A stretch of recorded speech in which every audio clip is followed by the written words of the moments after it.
I confronted her the moment I knew. No guessing, no tiptoeing, just the truth laid bare. I know, I said, my voice shaking. You've been seeing someone else. She looked at me, calm, almost bored, and let out a slow sigh. I know you finally figured it out, she said, as if this was a mundane fact of life. And honestly, you should be glad I'm honest with you. I froze. Glad? For what? For destroying us? For tearing apart everything I believed our marriage was? When did this start? I asked, trying to make sense of the betrayal. She leaned back, arms crossed, eyes steady, and said, long enough. And I don't regret it. I needed this. I deserve this. Her words hit like a punch I couldn't dodge. Not just the cheating, the entitlement. She didn't feel bad. She didn't apologize. She felt she had a right to it, as if my heartbreak was irrelevant to her claim on her own happiness. I stammered, asking how she could be so calm, so unapologetic. She tilted her head, a faint smile tugging at her lips, and said, "You're upset because you think I should care more about you than myself. That's your problem, not mine." It was humiliating, shocking, and cold. In that instant, I realized the marriage wasn't just broken. It was over emotionally. She had already elevated herself above me, above us, and there was nothing I could do to make her feel accountable. Before any of this, I honestly thought we were equal. Not perfect, nothing's perfect, but partners in every sense. Decisions were shared. Problems were discussed. Disagreements never left a mark deeper than the argument itself. I trusted her completely, and I believed she trusted me in the same way. We laughed together, planned together, and made small sacrifices for each other without thinking twice. Even in the stressful moments, work pressure, family obligations, life's relentless routine, I felt like we were a team. I never once questioned whether she valued me or our life. Looking back, it wasn't dramatic gestures that defined us. It was consistency, quiet reassurance, and the sense that we were building something together. I felt safe, respected, and genuinely chosen every day. That sense of equality and shared responsibility made me believe our marriage could weather anything. I didn't notice the subtle shift at the time, the way she started seeing herself as someone who deserved more, who could prioritize her own desires without considering me. It wasn't abrupt. There were no explosions, no fights that foreshadowed this. Just tiny moments where her patience seemed thinner, her tone sharper, her needs somehow more urgent than ours. At the time, I thought it was growth, independence, maturity. I never realized that the foundation I thought we were building on had already begun to crumble, quietly, imperceptibly, and without my notice. The first changes were almost invisible. Tiny shifts in tone, little pauses that didn't belong, moments where her eyes seemed to slide past me instead of meeting mine. At first, I brushed it off. I told myself I was imagining things. She started interrupting me more, correcting me as if I was making mistakes I didn't even know I'd made. Not playfully, not lightly. Precise, almost instructional. It was subtle, but every conversation felt like an evaluation I hadn't signed up for. When I expressed my feelings, she'd respond with analysis instead of empathy. "You're overthinking," she'd say. "You're making this about yourself again." And somehow, her calm certainty made me doubt myself. I felt like my emotions were wrong simply for existing. Even her humor shifted. Jokes became lessons. Advice became critiques. She didn't laugh at me. It felt like she laughed above me. I remember thinking, why do I feel like I have to defend my own mind? I convinced myself it was maturity, growth, or confidence. I told myself she was just evolving, that I needed to catch up. But looking back now, those subtle changes were the first cracks, the early signs that she no longer viewed us as equals, that she was slowly seeing herself as entitled to more, and me as someone who didn't matter enough to argue with. And I ignored them. I excused them. I made them her growth, when in reality, they were the first warning signs of a marriage that had begun slipping away without me even noticing. The red flags were there all along, but I refused to see them for what they were. Every moment that made me uneasy, I found a reason to explain it away. I told myself she was stressed, overworked, or just asserting herself. Anything but the truth. She started dismissing my feelings as overreactions. If I mentioned feeling distant, she would calmly say, "You're just being insecure. I'm fine, and you should be too." At the time, I interpreted it as reassurance, not subtle dismissal. There were other signs, too. Little excuses for late nights, unexplained calls, sudden interest in new hobbies she never mentioned before. I rationalized them as normal changes in life, proof she was growing individually, not proof she was drifting away. Even her honest comments became red flags I minimized. I just need some space, or I deserve this sounded reasonable at the moment, almost mature. I told myself she wasn't cheating. She was just asserting her independence. Every red flag I ignored stacked quietly, like bricks in a wall I refused to see. By the time the truth emerged, the pattern was undeniable, but at the moment, I had convinced myself I was overreacting. I had turned every warning into a justification for staying blind. And in hindsight, that was the biggest mistake. Minimizing her entitlement, excusing her behavior, and rationalizing the signs only made it easier for her to cross the line without resistance, and for me to be blindsided by the betrayal. The first moment I truly felt it, the look, the shift, the unmistakable sense that I was beneath her, was subtle but unforgettable. It happened during a conversation that should have been simple. I tried to explain how hurt and distant I felt, how I'd been noticing the little changes that made me feel excluded. I expected at least concern, maybe confusion. Instead, she listened with that calm, almost clinical gaze, then tilted her head and said, "You're still struggling to understand me. You always make this about yourself. It wasn't we. It wasn't us. It was you." Her words carried no anger, no emotional weight, just a quiet, condescending observation. I realized, in that instant, that she wasn't frustrated with me. She was disappointed, and she believed she was above me for feeling that way.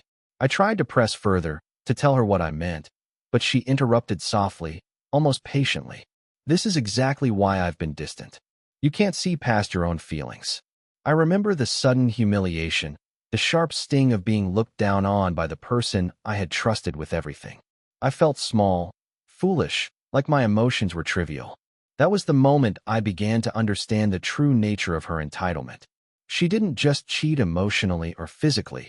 She had already mentally placed herself above me, and my pain didn't register as anything more than an inconvenience.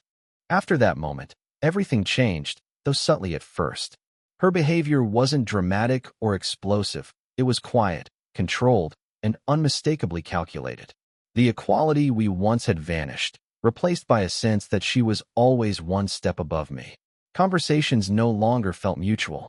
If I offered an opinion, she would correct me calmly, as if I was wrong by default. If I expressed hurt or disappointment, she analyzed it instead of acknowledging it. "You're overreacting," she'd say. "You're taking this personally. That's your problem." Her words weren't just dismissive. They carried the weight of entitlement, as if my feelings were optional, irrelevant, or inferior. Even her actions reflected a shift. Small routines we once shared, chores, planning, spending time together, became optional for her. Responsibilities she no longer felt accountable for. She prioritized herself unapologetically, framing it as justified, even necessary, and never consulting me. Physical affection and emotional warmth dwindled. When I reached out, she responded politely but distantly, as if I were an outsider intruding on her personal world. And the worst part? She did it effortlessly, without guilt, without remorse, almost as if she were teaching me a lesson in humility. That's when it clicked. The marriage wasn't deteriorating due to circumstance or stress. It was her assertion of power, her entitlement rising above any consideration for me. Every gesture, every word, every calm dismissal was a clear sign that she had already decided she was owed more than what our marriage could provide. Her lies weren't clumsy or hidden. They were presented as honesty. She told just enough to sound transparent, while leaving the truth that would hurt me most carefully unspoken. And when I questioned inconsistencies, she didn't get defensive. She made me feel unreasonable. "You're upset because you can't handle reality," she said once, tilting her head like she was explaining a concept I couldn't grasp. "I'm being honest. I just don't see why you're making it personal." Her calm, measured tone made me second-guess myself, wonder if I was overreacting. She admitted things in pieces, strategically. "Yes, I've been spending time with him," she'd say. But when I pressed for details, she drew a line, as if asking for the full story was an intrusion. "Why do you need to know everything?" she asked, a faint smirk playing at her lips. "I've told you what matters. That's enough." Every partial truth carried the unspoken message, I'm in control. You have no right to demand more. Every clarification she offered felt like a favor, and if I questioned it, I was the unreasonable one. By framing lies as honesty, she rewrote reality. I began to doubt my own instincts, question my judgment, and defend my right to clarity as if it were selfish. It wasn't until much later that I realized this wasn't honesty at all. It was entitlement wrapped in civility, a deliberate way to manipulate the narrative while leaving me powerless to confront the full truth. By the time the affair began, she was already emotionally gone. It wasn't sudden or dramatic. It was quiet, methodical, and deliberate. I didn't notice it at first because it was disguised as independence, as self-care, as personal growth. She stopped leaning on me for support. When life was stressful or emotional, she handled it alone, or at least gave the impression she did. I wasn't her confidant anymore. I was just someone present in the same space. My attempts to connect were met with polite distance, calm avoidance, or subtle dismissal. Even intimacy changed. Affection wasn't denied outright, but it became perfunctory, transactional, devoid of warmth or shared meaning. Conversations felt like checklists rather than exchanges. I'd ask how she felt, how she was coping, and she'd respond in measured sentences, almost clinical, never inviting me in. The detachment wasn't neutral. It was a choice. She didn't stumble into this. It was carefully cultivated. By emotionally separating herself from me, she created space for someone else to step in without feeling guilt. At the time, I told myself she was just busy, independent, or evolving. I rationalized the distance. But the truth was staring me in the face. She had already stopped seeing me as an equal, as a partner, as someone entitled to her empathy. The affair didn't pull her away. She had already left emotionally long before anyone else arrived. The moment I realized the full extent of her entitlement hit me like a cold wave. It wasn't just that she cheated, it was the way she believed she deserved to cheat, and that I had no right to challenge it. I noticed it in the little things first. How she justified late nights out, extra time spent on her own projects, even casual conversations with him, all framed as her right to pursue what made her happy. And when I tried to voice discomfort, she acted as though my feelings were irrelevant, like I was demanding something I wasn't owed. One evening, I asked her directly why she had been distant, why it felt like she was emotionally above me. She looked at me calmly, almost pitying me, and said, I'm entitled to my happiness. You've had yours. If you're upset, that's your problem, not mine. Her entitlement wasn't loud or dramatic. It was quiet, precise, and deadly. She spoke as though she was morally justified, as though she had earned the right to put herself above me, above the marriage, above any shared responsibility. It hit me hard. The betrayal wasn't only physical or emotional, it was moral. She had framed herself as owed more than I could provide, as above accountability, as completely untouchable. And in that moment, I understood the cruelest truth. I hadn't just lost her love. I had been made irrelevant by her entitlement, her belief that my pain was secondary to her desires. I didn't discover the affair through a slip or a hidden phone. No dramatic evidence. It came out almost casually, as if she expected me to already know, and that I should accept it without protest. It was a quiet evening. I mentioned something about our plans, and she casually said, I've been spending time with him too. Just that. No hesitation, no shame, no pause. She didn't look nervous or guilty. She looked entitled. I asked when it started. Without blinking, she said, long enough. You weren't paying attention, so I took what I needed. I felt my stomach drop. Every subtle sign, every shift I'd ignored or rationalized over the past months clicked into place. The distance, the honest lies, the calm superiority, it all made sense. She hadn't just drifted. She had carved out space for someone else while acting as if it was her right. I tried to ask why. Why him? My voice was barely steady. She leaned back, arms crossed, and smiled faintly. Because I deserve this. You think this is betrayal, but I think this is living honestly. Her entitlement wasn't just words, it was a declaration. She had already placed herself above me emotionally, morally, and mentally. And nothing I said or felt mattered in her universe. That was the moment the truth became undeniable. This wasn't just cheating. This was her asserting herself, her wants, and her entitlement over everything we were supposed to share. I finally confronted her, expecting some reaction. Anger, tears, maybe even a flicker of guilt. But she didn't flinch. She didn't hesitate. She looked at me with that same calm, almost superior expression, like I was a child trying to understand a lesson she was teaching. "I know why you're upset," she said softly, leaning back as if settling into comfort. "Yes, I've been seeing him. But you're making this bigger than it is." I tried to make her see the pain she'd caused, the betrayal, the trust that had been shattered. She shrugged lightly. "I'm being honest with you," she said. "That's the hard part for you. Most people lie." I told the truth. "Isn't that enough?" I asked her if she felt any remorse, any regret for what she'd done. Her eyes were steady, and she tilted her head, calm as ever. "Why would I?" she said. "I acted on what I needed. The marriage was already broken emotionally. This isn't about hurting you. It's about me being honest about my life." Her words weren't meant to justify her actions. They were a declaration. She was untouchable, morally and emotionally above me, and every attempt I made to make her understand my pain only reinforced her sense of entitlement. I realized then that this wasn't just an affair. It was a statement.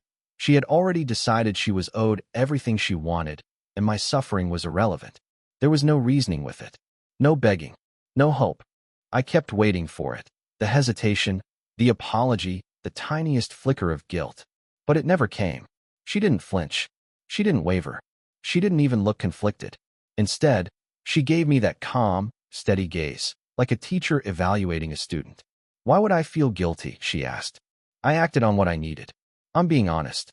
That's more than most people ever are." I told her she had destroyed everything, that she had shattered the trust and love we shared. She leaned back, arms crossed, eyes level with mine, and said softly, "The marriage was already broken. You just didn't see it. I deserved what I took, and I did it. I'm not a villain for claiming my own life." Her entitlement was suffocating. She wasn't just unrepentant. She believed she was morally superior for prioritizing herself. When I tried to express my pain, she responded as if I were overreacting, almost like my heartbreak was predictable, almost childish. That's when it hit me. The cruelest part wasn't the affair itself. It was her belief that she was owed more than I could give, that her desires justified everything she did, and that my suffering was irrelevant in her moral universe. I realized then that the betrayal wasn't just physical or emotional. It was entitlement dressed as truth, and no amount of pleading or explanation could ever reach her. After that confrontation, something inside me finally shattered. It wasn't just anger or sadness. It was a complete emotional collapse. Every ounce of trust, every hope I had invested in our marriage, felt stripped away in an instant. I realized I had been holding on to illusions, defending a bond that she had already discarded emotionally and morally. I replayed the past months, every subtle sign I ignored, every honest lie, every moment she acted superior while I rationalized it. The humiliation hit me like a tidal wave. I had loved someone who looked down on me while actively pursuing her own desires. I couldn't sleep. I couldn't focus. I felt exposed, powerless, like a child who had finally seen the truth about a parent they once idolized. The betrayal was more than physical. It was a moral and emotional annihilation. She had not only cheated, but had convinced herself that she was owed everything, while I was nothing. I remember sitting in silence, the weight of it all pressing down. The collapse wasn't sudden. It was the release of months, maybe years, of denial, of hoping, of excusing, and of giving my heart to someone who believed she was entitled to break it. And in that emptiness, a grim clarity emerged. I had to stop chasing, stop pleading, and start protecting myself. Her entitlement was a wall I couldn't scale. My only path forward was to reclaim my own dignity and step away from the chaos she had created. The decision didn't come with drama or fanfare. It came quietly, like a heavy weight lifting from my chest. I realized I had been chasing someone who didn't want to be caught. Every question, every attempt to express my pain, every plea for acknowledgement only reinforced her sense of entitlement. She wasn't confused or conflicted. She was untouchable, and my efforts meant nothing. I stopped arguing. I stopped pleading. I stopped expecting remorse or empathy. Not because I forgave her, not because I understood her, but because I finally accepted a truth I had avoided for too long. Nothing I did could change her perspective, her priorities, or her sense of being owed everything. For the first time in months, I chose myself. I matched her distance, not out of spite, but out of survival. No more chasing approval, no more defending my feelings, no more clinging to a marriage that existed only in my mind. It was terrifying at first. I felt alone, exposed, and guilty for stepping back. But slowly, a sense of relief settled in. I was no longer giving my energy to someone who had already decided she was above me morally, emotionally, and mentally. This wasn't about winning or proving anything. It was about reclaiming my own peace, my own dignity, and my right to exist without being treated as secondary in someone else's entitlement-fueled universe. Letting go wasn't victory, it was sanity. Once I stopped chasing, clarity came like a cold, bright light.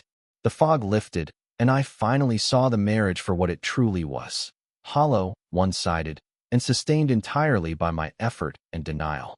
Love without reciprocity isn't love, it's surrender, and I had been giving everything to someone who felt entitled to take it all. She didn't reach out. She didn't apologize. She didn't try to make amends, or even acknowledge the devastation she'd caused. Her silence confirmed what I had long suspected. She had already elevated herself above me, emotionally, morally, and mentally, and nothing I could do would change that. Detachment wasn't coldness, it was truth. I stopped protecting her image in my mind and started protecting my own reality. I allowed myself to feel the pain fully, without excuses, without rationalizations, without hoping for remorse that would never come. Distance gave me perspective. Detachment gave me freedom. And clarity gave me a lesson I'll never forget. When someone cheats and feels entitled, believe them. Remorse matters more than explanations. Love without empathy is emotional abandonment. Self-respect begins the moment you stop begging someone to care. Cheating hurts. But cheating without guilt, while acting entitled, is the final betrayal.